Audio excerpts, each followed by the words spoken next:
So here's all the essentials that you need this 2023, because 2023 is a good year for anybody or for anyone at any age.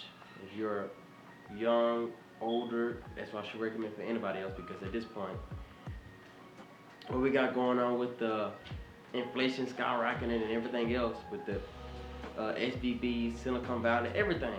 At that point, you need to be ready. Now, and I really want you guys to be ready. I want you to help you the most because y'all are very important to me. So the first thing I like to talk about to you guys is crypto. Y'all may have crypto, but probably I have heard about crypto by now. But the first thing we have to talk about is the same I've been talking about for a long time. And for me, it's more got into crypto. I saw it a long time ago in 2021 for my story. So in 2021, I didn't pay attention to it. I didn't pay attention to it. I just let it off. I just worked my job, and at that point, I didn't pay attention to it. I could have bought it. But they was doing the peak.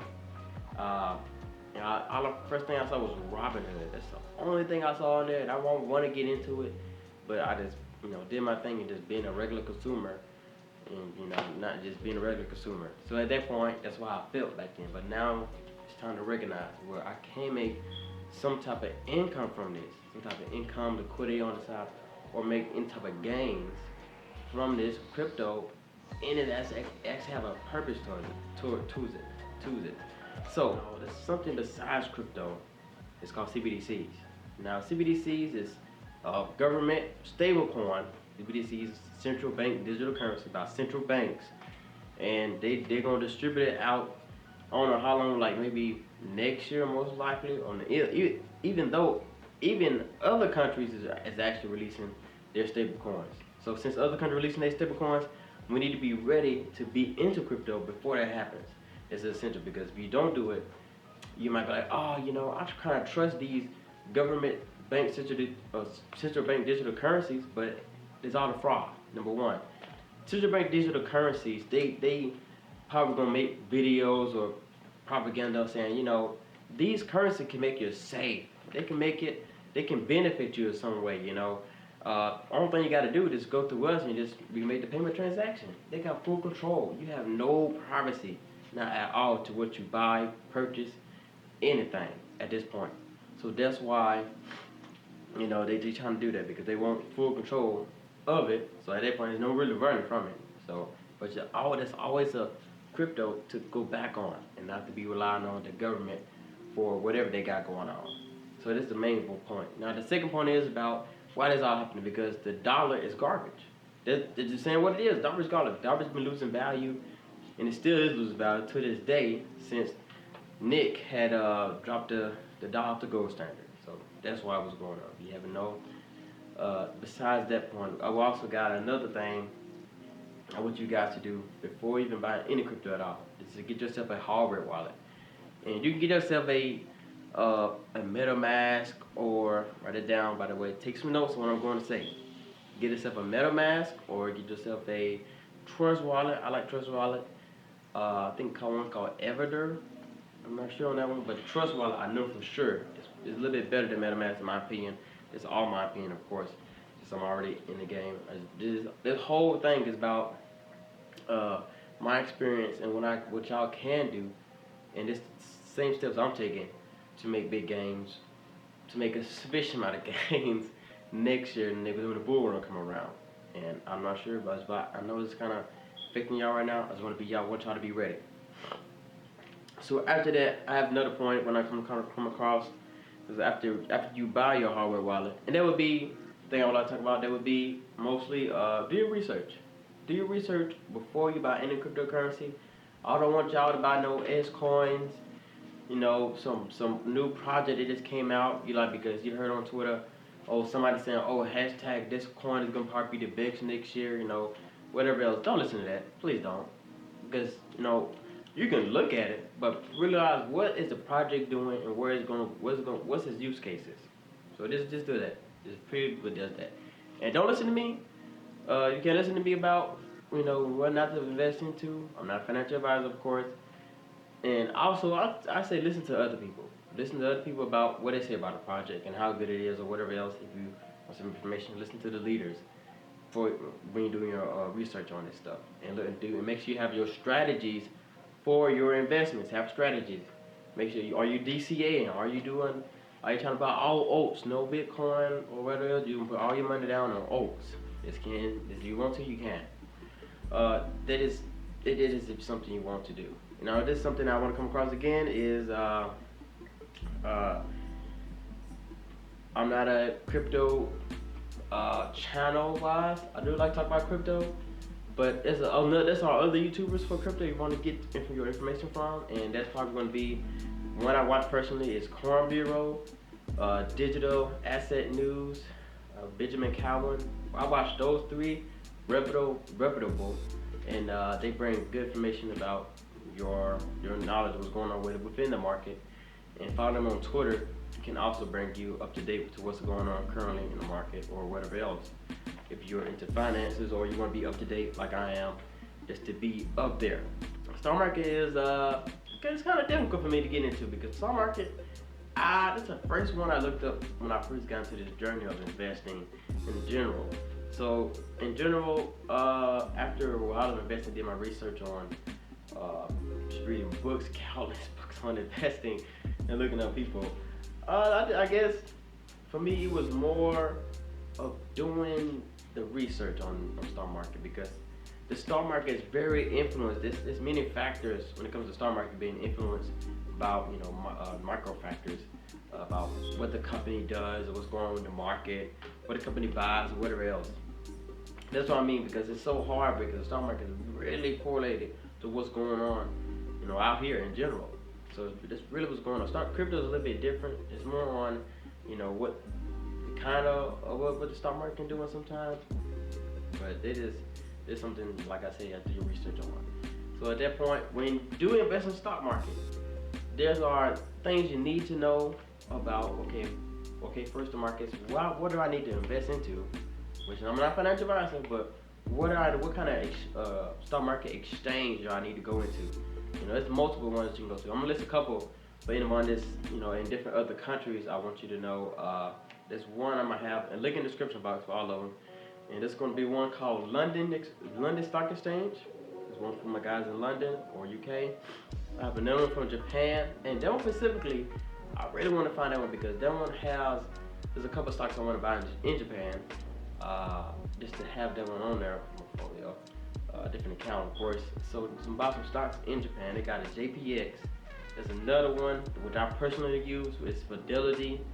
There's another one called Vanguard. Now Fidelity I prefer more because Vanguard has some things that strangely is different than Fidelity.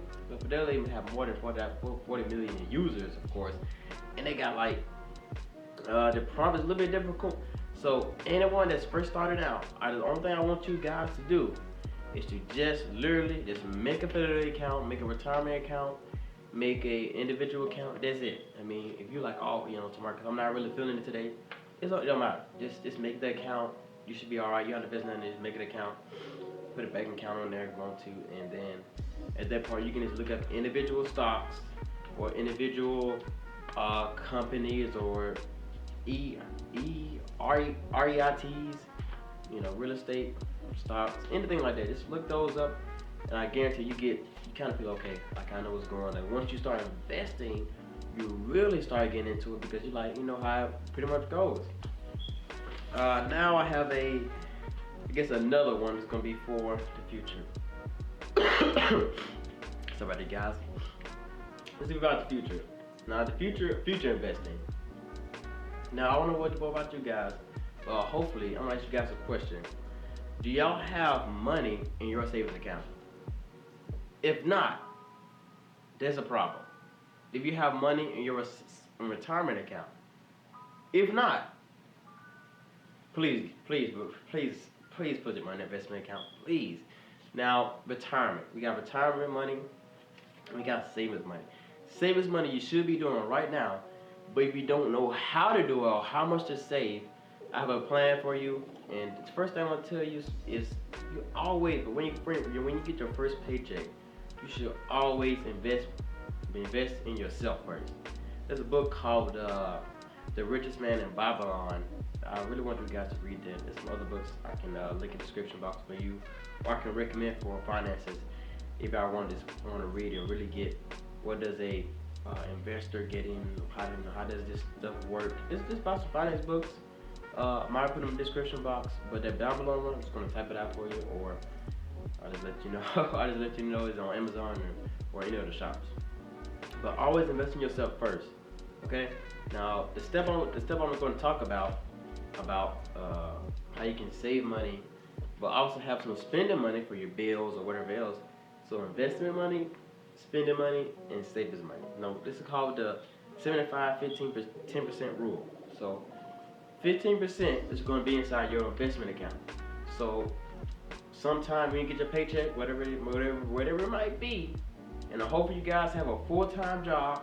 You guys have a full-time job, 2 full-time jobs, or whatever it might be. And also, once y'all have that, try to have multiple incomes as possible. And I mean, at that point, y'all want to learn some skills, anything. At this current 2023, to have another, have a amount of income coming in, where you can invest more. For this year, just invest more. Then next year, if you hold a hold long enough, your taxes are going to be less. You spend less on taxes if you hold longer than a year. So this is what I really want y'all to do. Just emphasize that hold your assets longer than a year. You pay less taxes. Those in the U.S., other states, other countries, I want to know. But those in the U.S. hold longer than a year. Okay.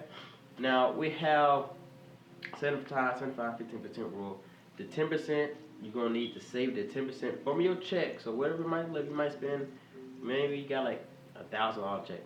You save 10% that first. That's the first thing you do. You don't do nothing else with your paycheck. That's the first thing you do. Go on your bank account with your phone, press that, send it to your savings account, calculate it, send it to your savings account, and then first thing you might do is most I just do is the savings and the investing first, then I do the bill. But sometimes I do bill, then savings. See, them investments probably last. If you got to pay off more bills and you can't really save a lot, okay, that's okay. So whatever's left, if you can survive off what's left, then you invest into that. Okay, so at that point, you're like, okay, I'm doing pretty good. I can now put 15% in to the crypto side or the stock side. So you got 2 sides to put into. If you feel more that my crypto is gonna, give me some gains, okay, put into crypto more, or stock market. Stock market is more, not as volatile as crypto, but more risk, more reward. So crypto might really gonna benefit you the most when it comes to, but it's very volatile, very volatile.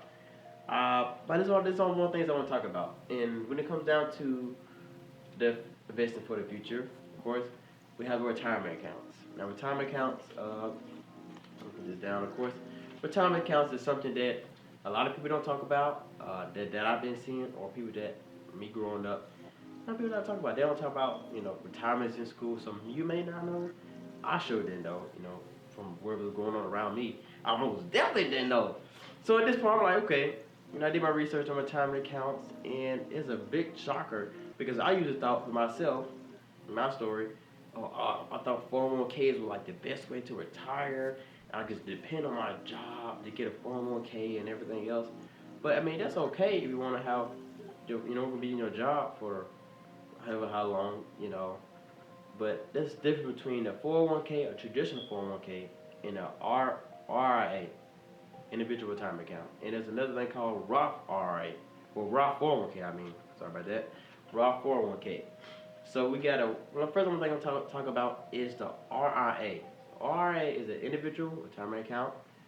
Those accounts is for the individual, but you have the choice to put $6,000, no, $61,000 if I'm correct, $61,000 into your retirement account. That's a contribution in 1 year. That's all in 1 year. You cannot exceed it for that unless you 50 and older. You might invest $7,300 into your retirement account. Now for the Roth traditional 401k, it's like it's by your employer. He buys whatever stocks they do and is invested. It's up to 61,000 contributions and 71,000 or 15 and older. No, 60 to 73,000 for 15 and older. So at that point, okay, my employer is doing it, so I don't have to worry about contributing. That's okay. If you feel like I don't want to contribute on my own, I don't want to go out there and go through the house of buying whatever stocks I want to buy in my retirement account. That's okay. Trying not buying a target date fund. That's okay. There's no problem against it. But the problem is for me, because I really want to be tax efficient when it comes down to my stuff. So okay, we actually have there's another one. Before I get into anything about taxes, it is the Roth 401k. Now that was like in between a traditional and a Roth and RIA. Now that right there is like you have some control to buy stocks. I think some control. Now at that point, you still have the same amount. You're gonna pay. It's gonna be 61,000 contributions total and whatever else. And now the 401ks, both of them, the Roth 401k and the traditional 401k. Now in the middle right here is going to be the IRA, individual retirement account. Now the difference between those is one about taxes. Very important, of course, taxes. Now we're paying 10% taxes in my state, 10% taxes. Now later on in the future, however old I'm going to be, or for your children, taxes. I'd rather pay taxes now on my investment than once I hit the older age, and I don't know how much taxes are going to be. Now, the reason I'm saying that is because if you have a traditional 401k, you have like, it's a crazy option, of course. You got like a traditional 401k right here, and the taxes for the traditional 401k is going to be different. So let's make a hypothetical statement. That it's like 2060. I think my time is going to be around 2060. At that point, the tax rate might be higher. It might be higher. Let me say 20%. And at that point, you got to pay 20% at that time, and you're gonna lose like how much from how much you got, right? So at that point, let's say you put 950,000. So at that point, you take 20% off that. Now let's say 12%. Let's say 12%. 12% off that, you're gonna lose 100,000, around 100,000. So you made 950,000. The 12%, you lost 100,000. Imagine it was higher. You're gonna lose like on around about 200,000. Wow. So at that point, you're really losing money. That's what I'm saying, because I'd rather pay it now than pay it later. So I won't have as much taxes taken away from my retirement, because I want to have. I do not want the government to have my money I generally earn just to save up until I'm retired. So I don't want to do that. So those are things between those two I want to emphasize on the most, because I like to be tax efficient and by my investments. And also, one thing I want to let you guys to know about stock prices is if you invest in stocks, it's something called by the percentage when you buy stocks. And watch those very closely. Watch those very closely. I won't get into depth into it, but just watch those very closely and do research. Like I was saying, when you invest into the stock market a little bit very different compared to the crypto. So that I was saying, be very, very do your research on that. DRY, DY, whatever the thing called. Just do your research. Then I'm telling you, you can make your 30 to 50x gains this next year, before you have some backup liquidity, and also have a savings account that you fully prepared to use for emergency situation, just in case something pop up and you can use it. That's the whole point of this video, because I want to help you guys be very beneficial for you to have a strategy or even a game plan. Because a lot of people don't have a game plan. I'm like, man, things go bad. What you gonna do? Oh, I don't know, man. I don't know what I'm gonna do. I mean, it's insane to me. But just keep that in mind, okay? But this most thing I want to talk about for your investments, and also, thank y'all for stopping by. And like always, take care.